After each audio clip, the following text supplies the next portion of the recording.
EVS grade 5th English medium part 1 lesson number 3 community. तो ये lesson क्या है, बहुत बड़ा रहने की वजह से तो मुख्तसरन तौर पर हम इसके बारे में इनकम्प्लीट नोट्स जानेंगे। तबकों की खसूसियात और इसकी किस्में, उसके साथ देही, शहरी, कबायली तबकों के बारे में और उनके मसाइल और उनके वहाँ के पेशा वाराना ज़िंदगी के बारे में जानेंगे। Features of community, rural community and urban community and tribal community and their occupation and their problem we should know in this lesson.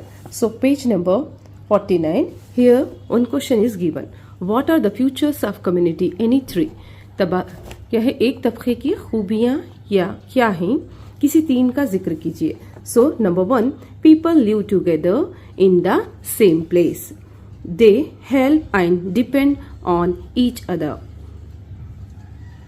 they work together for welfare and development of the community।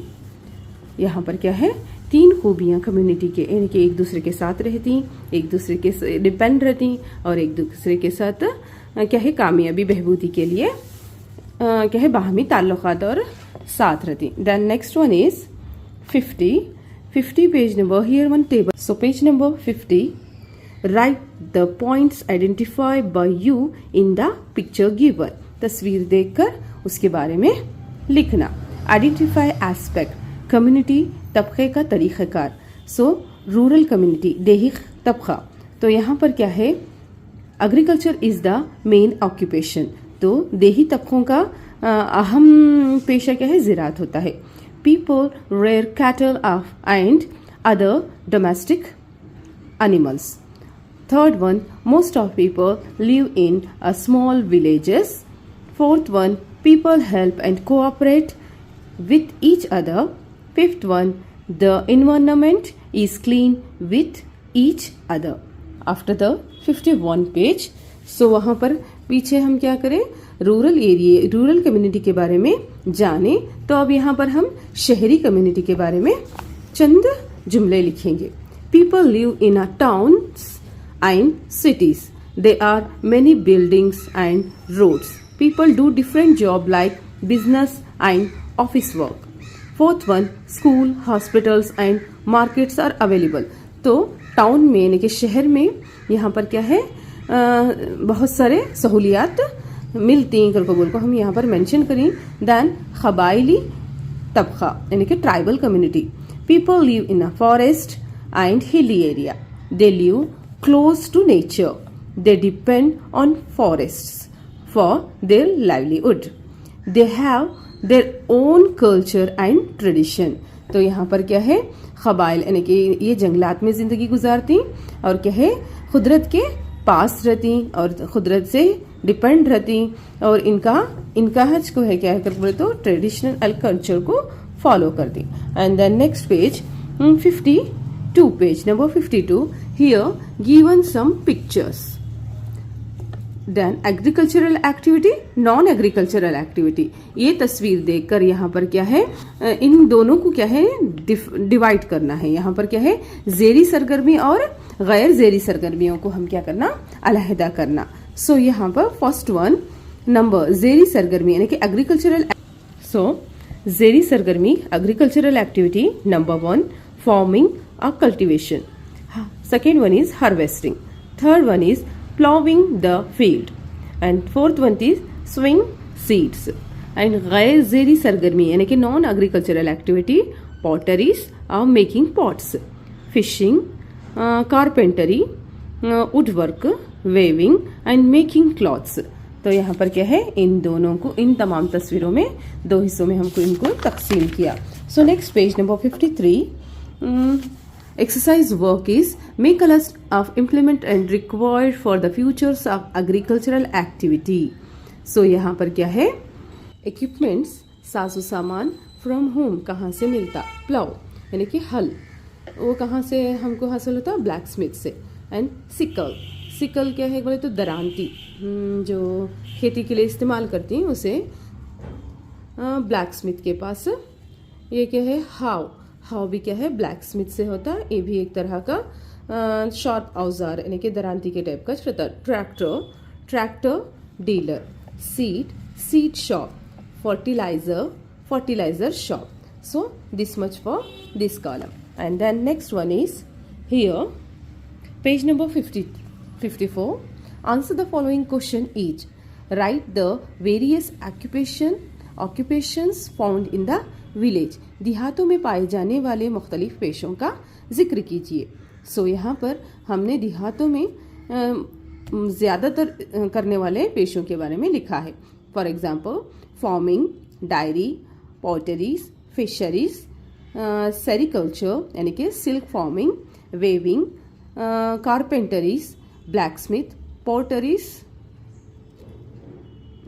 basket weaving, tailoring, and shopkeeper, barber, cobbler. The next question is question number 2. What are the problems faced by people in the village? देही इलाकों में अवाम को दरपेश आने वाले मसाइल. Lack of proper roads and transports, lack of hospitals and health facilities, lack of good schools and education, unemployment and poverty, shortage of clean drinking water. तो क्या है, मोस्ट ऑफ द देहातों में दरपेश आने वाले मसाइल यानी कि रास्ते सही नहीं होते. हॉस्पिटल में क्या है, ज़्यादातर फैसिलिटी, हॉस्पिटल होते हैं लेकिन ज़्यादा फैसिलिटीज़ नहीं होते. इसी तरह हायर एजुकेशन के लिए मसला रहता और क्या है, बहुत ज़्यादा बेरोज़गारी और गरीबी रहती और क्या है, पानी के मसाइल दरपेश आती. Next question is write about any one program implement by government for the rural area. तो सरकार की जानिब से देही इलाकों में क्या है किए गए कोई एक प्रोग्राम को यहाँ पर दर्ज करना है. तो मैंने यहाँ पर Sarva Shiksha Abhiyan is a government program that provide free and quality education to the children, to all children and help improve education in villages. तो यहाँ पर क्या है, मैंने एक स्कीम के बारे में जिक्र किया है. तो next one is urban community यानी कि शहरी तबका. तो शहरी तबके के मुताल्लिक यहाँ पर एक तस्वीर दी गई है. इस तस्वीर को देखकर अपने ख्यालात को दर्ज करना है. तो यहाँ पर क्या है, there are many tall buildings. यहाँ पर क्या है, बहुत सारे बिल्डिंग्स, ऊंचे ऊंचे बिल्डिंग नजर आ रही. There are many people in the city. There is heavy traffic on the roads. Many buses, cars and motorcycles are seen. People are busy with their work. People migrated to cities in search of job for education benefits and rural areas to urban areas. तो यहाँ पर क्या है, कई तस्वीरों पर गौर करें और लोगों की किस किस्म के काम मुलाजिम में कामों में मसरूफ़ हैं, हमें यहाँ पर पहचान कर इसके बारे में लिखना और इसके सामने क्या है, इस तरह का निशान लगाना. इस कस्म के लोग क्या कहते हैं, यानी कि आपके मुकाम में इस कस्म के लोग रहते हैं. तो इसे क्या करना, हमें सही मार्क का टिक करना. तो यहाँ पर पिक्चर क्या है, कंप्यूटर ऑपरेटर्स. तो टाउन में क्या है, सिटी में ये लोग मौजूद रहते हैं. तो मैं यहाँ पर मैंने टिक किया है. एंड देन ऑफिस एम्प्लॉयज़, बड़े बड़े ऑफिस मौजूद हैं. तो इसे क्या है, मैंने यहाँ पर भी टिक किया है. उसके बाद fruits and vegetable vendors, fruit and vegetable sale करने वाले vendors. And then car mechanic, engineer and then doctor. Here is painter, office work and market. After next page, here given some questions. What do you see when you visit a city? So answer is tall buildings, roads and flyovers, buses and cars, markets, shops, school, hospitals, office, bank, parks, markets, fruits and vegetable shops, malls, etc. These are क्या है, ये हम तमाम city में देखती हैं. And then next question is, some of the pictures are related to the environment pollution. Put the right mark against them. So यहाँ पर क्या है, इन्वायरमेंट पोल्यूशन होने वाले पिक्चर्स के सामने हम क्या करेंगे, राइट मार्क डालेंगे. फॉर एग्जांपल यहाँ हम इस तरह से, and then so many pictures are there यहाँ. Okay, so answer is number 1 smoke, air pollution, traffic, garbage. And next question is what are the problem you face if you are living in a city. अगर शहर में आप रहते हैं तो आपको दरपेश आने वाले मसाइल के बारे में लिखना है यहाँ पर। People living in cities facing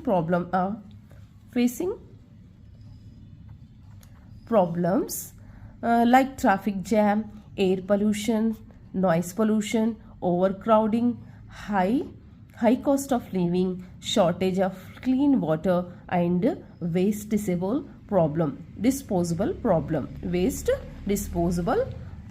etc. And next question is, describe the environmental hazards due to the development of cities. यानी कि शहरों की तोसी के नतीजे में उभरने वाले माहौलियाती खतरात।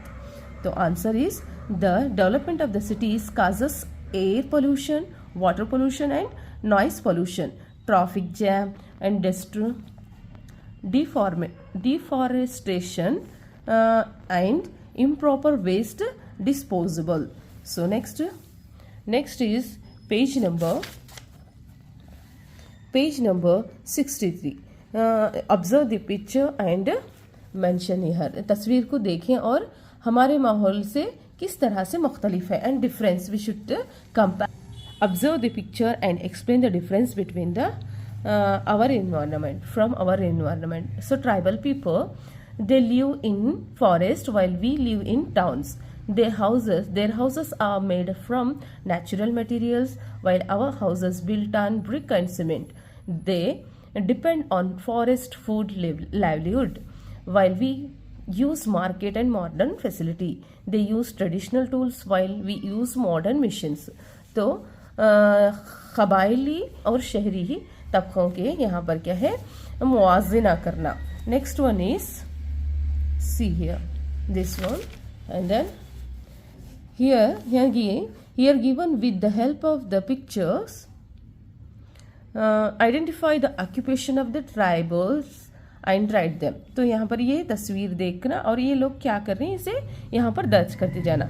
hunting wild animals, and next one is collecting honey from the forest, and next one is basket weaving, यानी कि digging and collecting forest roots, and here is farming. And next page number 71. Here given one flow chart. So after that here we should explain that flow chart. Many people help to produce food.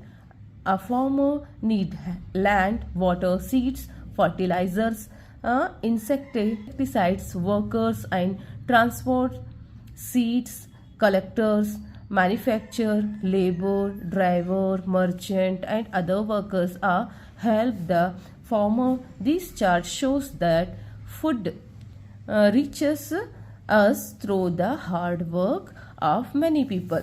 तो यहाँ पर ये flow chart के ज़रिए से कितने लोग हमारे घर तक क्या है खाना यानी कि फूड दस्तयाब होने के लिए मददगार साबित होते हैं, कितने लोगों के बाद हम लोगों को क्या है ग़िज़ा हासिल होती है करके बोल के ये फूड चार्ट के ज़रिए से बच्चों को समझाया गया है.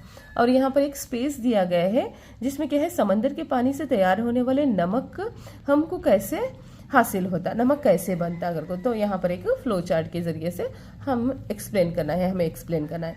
सी वाटर, सबसे पहले समंदरी पानी.